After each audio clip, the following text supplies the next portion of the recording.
तो भाई लोग, सस्पेंस थ्रिलर कहानी के अपन अलगे ही मजा बा। ई बात सब जानेला। अब सोचिए, अगर कहानी पुरनका जमाना मतलब अतीत में सेट होती, कौतूहल और बढ़ जाला। लेकिन बस एक के शर्त बा, डायरेक्टर के कहानी के सुर सही पकड़े के चाहिए।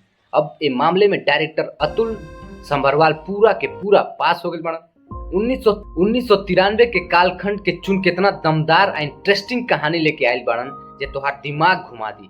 एगो कस के पकड़े वाला निर्देशन आ कलाकारन के एकदम जबरदस्त परफॉर्मेंस, मतलब सोने पर सुहागा बा भाई। फिल्म के नाम बर्लिन बा, लेकिन ध्यान रहे भाई, ये फिल्म के जर्मन के बर्लिन से कोनो संबंध नहीं बा। ई तो अलग कहानी बा आ एकदम मजेदार अंदाज में परोसल गइल बा। फिल्म के देखे खातिर रहुआ के कहीं कोनो थिएटर में जाए के जरूरत नहीं खे। ई OTT प्लेटफॉर्म G5 पर रिलीज हो चुकल बा। भाई लोग और उनकर बहन लोग कैसन पानी आप सब, तो शुरू कल जा बिना कोनो देरी के। स्पाई थ्रिलर पर तो बहुत फिल्म बनल बा, लेकिन बर्लिन एकदम अलग बा। फिल्म वो पुराने भारत पड़ोसी देश वाला मसाला नहीं खेत परोसत, बल्कि एगो नया नजरिया दे रहल बा। पुष्किन के किरदार तो ऐसन बा कि रहुआ जी जान से फिल्म में घुस जाई। ओकरा साथे जी स्पाई, पॉलिटिक्स, पावर, ब्यूरोक्रेट्स के खेल देखत देखत राष्ट्रवाद के नया मतलब समझ में आ जाए आपके। फिल्म धीरे धीरे खुलत बा, लेकिन जैसे जैसे ट्विस्ट मोड़ कहानी से जुड़त जाई तो रहुआ के माथा भन्ना जाई।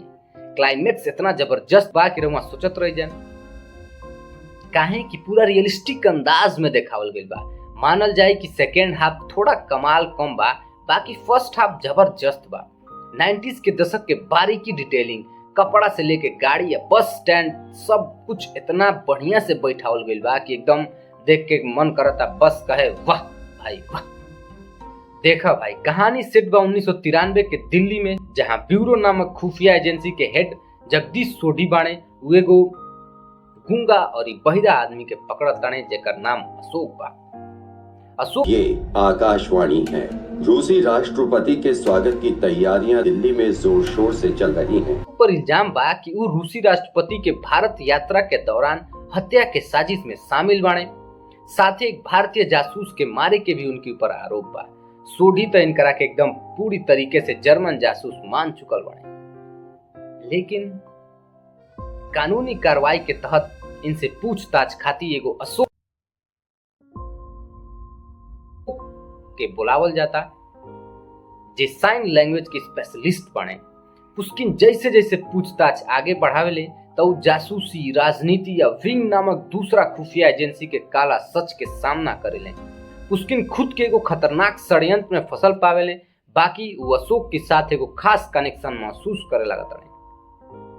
सबसे बढ़िया बात ई बा कि इस्फाक आ अपार शक्ति के बीच के पावरफुल टक्कर और पूछताछ में एक दूसरे के चित करे खातिर जेकर जोर आजमाइश बा, ओसे आप अपन सीट से उठ ना पाई। साइन लैंग्वेज भाई, दोनों इतना जबरदस्त ढंग से इशारा मार रहत बाड़े, लागता कि लो साइन लैंग्वेज सीखले बालो या बचपन से लो ये लैंग्वेज बोलता लो। अब असली सवाल ई बा कि पुष्किन अशोक के सच्चाई जान पाई है या एजेंसी के खेल में खुद बर्बाद हो जाई है। ये सब जाने खातिर आपके फिल्म पूरा देखे के पड़ी। और एक और बात भाई, बर्लिन नाम के मेटाफर के तौर पर में यूज कल गई बा, जहां दीवार के बैठल गूंगा बहिर लोग बा आ बाद में वो दीवार गिरावल देखावल गइल बा। ई तो एकदम दिमाग हिला देवे वाला मेटाफर बा। बैकग्राउंड म्यूजिक तो पूरा कहानी के और दमदार बना देत बा। अगर रेटिंग के बात कल जाओ तो भाई ये में 5 में से 3.5 की स्टार रेटिंग मिली। काहे कि सस्पेंस थ्रिलर कलाकारन के परफॉर्मेंस के बदौलत ही रेटिंग तब बनता भाई। बाकी सेकेंड हाफ में थोड़ा ज्यादा पेस पकड़ल रहल चाहत रहे, लेकिन कुल मिला के फिल्म एकदम झकास फैंटलस फैंटाना बा। काहे कि फिल्म रउआ के जासूसी आ राजनीति के खेल के एगो नया नजरिया दिखाई।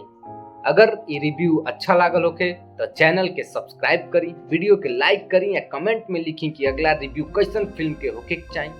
तब तक खातिर फिर मिलल जाई एगो नया वीडियो में। प्रणाम।